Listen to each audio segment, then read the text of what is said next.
Je suis triste. Alors, triste, pas forcément comme vous pourriez l'entendre, comme une tristesse pourrait vous arriver.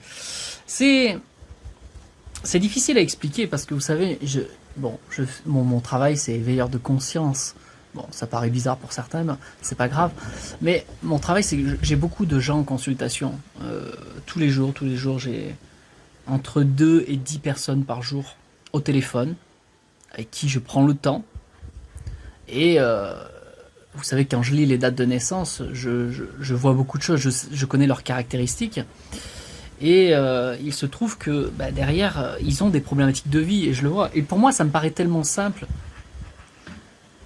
Pour des choses simples, pour moi, qui sont même futiles, les gens se prennent la tête et ils ont du mal, ils comprennent quand je leur dis, et ils ont du mal à se sortir de cela. Ce qui est difficile en réalité, c'est de voir les choses pour les autres, de voir la simplicité de la problématique,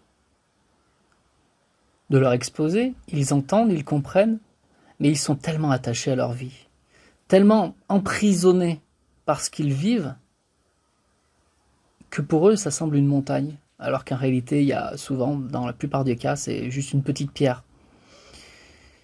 Il peut y avoir plusieurs pierres d'ailleurs. Et ce qui me rend triste en fait, c'est d'être dans la capacité, puisque c'est leur vie, et il n'y a que eux qui peuvent agir en conséquence. Je ne peux que leur montrer, c'est ça le travail d'éveilleur de conscience, leur montrer ces choses qui sont en réalité futiles pour la personnalité, et tellement petites par rapport à leur grandeur d'âme. Ils sont enfermés dans la personnalité, et ils ne peuvent pas s'incarner complètement en tant qu'âme. C'est ça qui me rend triste.